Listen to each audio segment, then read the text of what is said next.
Ó, galera, o Silicon Valley Bank lá nos Estados Unidos quebrou, né? E agora? O que vai ser? É crise? É o fim dos Estados Unidos? Vai quebrar tudo? Como é que vai ficar? As pessoas estão me perguntando isso aí. Se é a sua primeira vez por aqui, meu nome é Leandro Cabral, esse aqui é o canal 500 Pratas, aqui eu ajudo você a investir e viver de renda da Bolsa de Valores.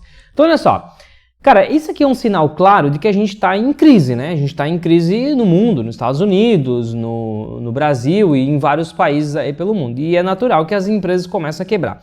Então hoje eu quero falar com você, eu quero trabalhar 4 pontos aqui. Primeiro, vamos falar um pouquinho dessa quebra, o que ocorreu. Vamos falar da diferença dos bancos no Brasil e nos Estados Unidos, investimentos arriscados no Brasil, quando a gente fala de banco, e a relação entre crise e oportunidade, para a gente fazer desse limão aí uma limonada, tá? Então a primeira coisa é entender, né?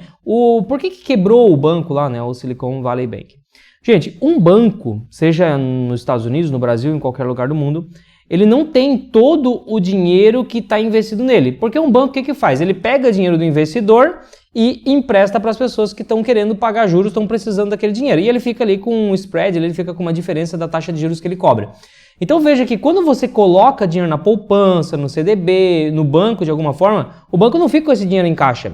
Ele já empresta esse dinheiro para alguém e esse dinheiro está fora. Agora imagina se você e todo mundo que tem dinheiro no banco ali resolve pedir o resgate.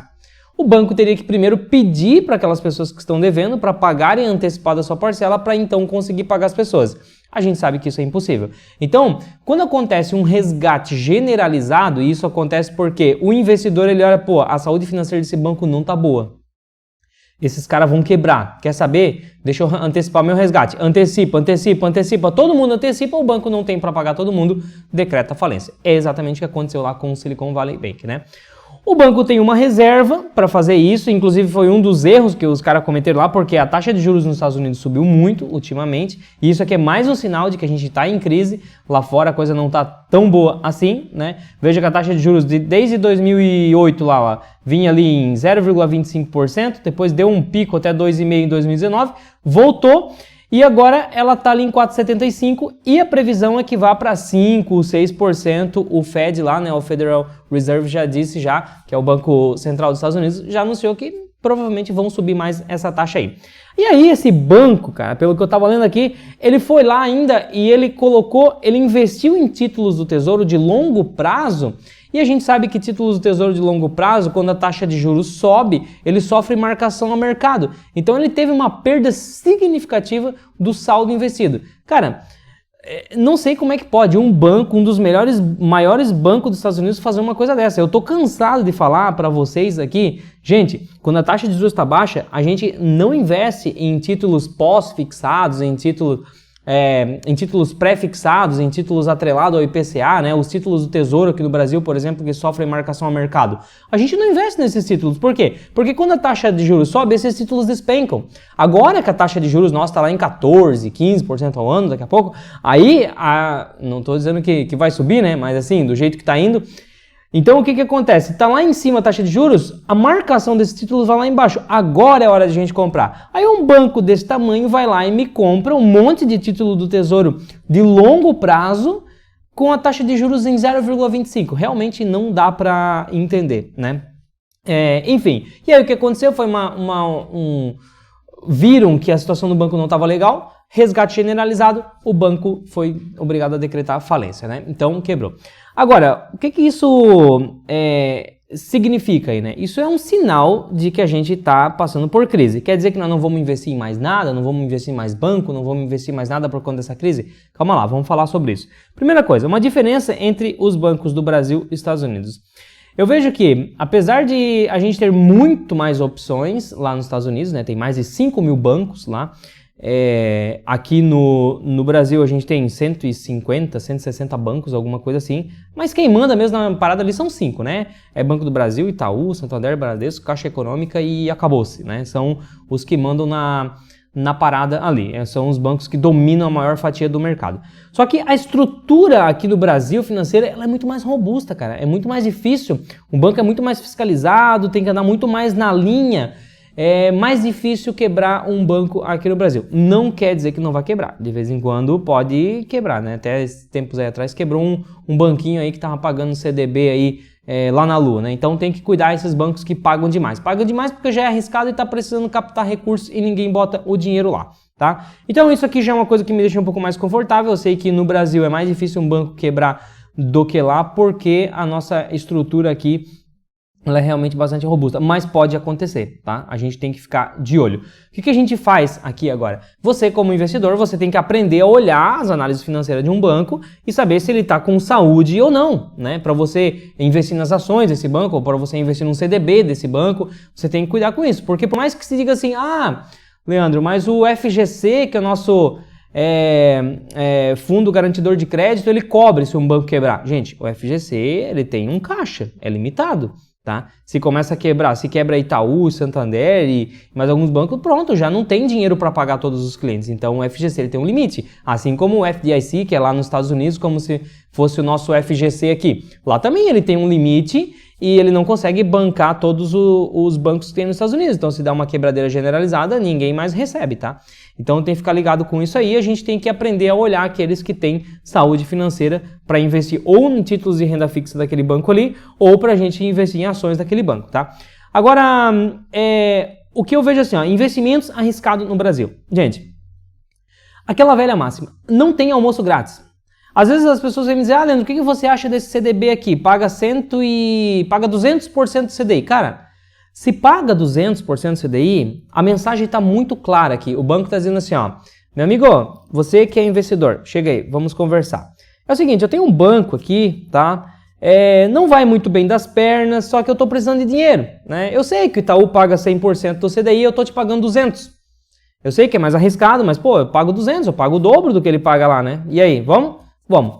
Então você vai. É por isso que eles pagam muito mais do que um grande banco, né? O rendimento é muito maior. Porque senão eles não conseguem captar. Poxa, se eu tenho um banco pequeno, arriscado, me pagando 100% CDI, e eu tenho o Itaú, que é um banco grande, robusto, uma puta de uma estrutura, me pagando 100% CDI, quem é que eu vou colocar meu dinheiro? Quem é que eu vou colocar um CDB? Porra, eu vou colocar no Itaú, não vou correr o risco de investir num banquinho que pode quebrar a qualquer momento. Para eu investir nesse banquinho, ele tem que me pagar muito bem, então é por isso que ele paga acima da média. Então, muitas vezes sempre, você nunca vai olhar só o rendimento, mas você tem que comparar o retorno que ele está te oferecendo com o risco que ele que você está se expondo ali ao investir naquele ativo ali, tá? Agora, olha só, crise versus oportunidade. Você tem que entender o seguinte, sempre que a gente tem crise, como agora a gente está com sinais claros, a economia está dando vários sinais que a gente está com crise, entrando em crise no Brasil, crise nos Estados Unidos, crise pelo mundo, certo? E um dos sinais muito claro com isso é a inflação, taxa de juros, impressão de dinheiro e por aí vai. É o governo dando as suas manobras ali, tentando retomar o negócio, né? Agora, olha só, sempre que a gente tem uma crise, junto com a crise vem muita oportunidade.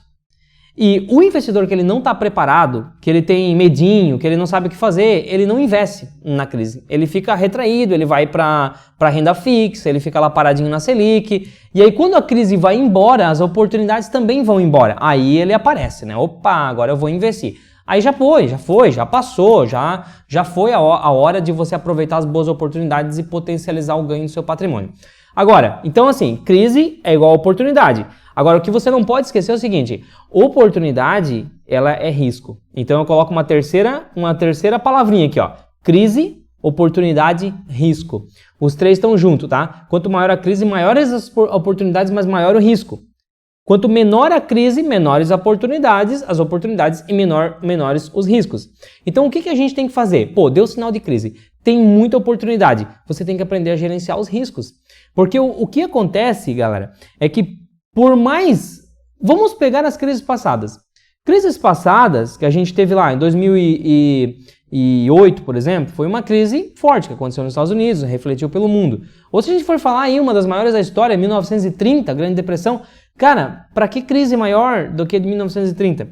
E aí, não teve empresas que superaram aquela crise, que passaram por aquilo tudo, bancos que superaram aquela crise e que estão aqui, que continuam aqui? Então, o que você tem que entender é que numa crise, por mais dura que ela seja, muitas empresas boas costumam atravessar esse período de crise. E essas que atravessam, elas saem muito mais forte do outro lado. Então, o que nós, como investidores, temos que fazer? Nós não temos que se esconder com o medinho da crise.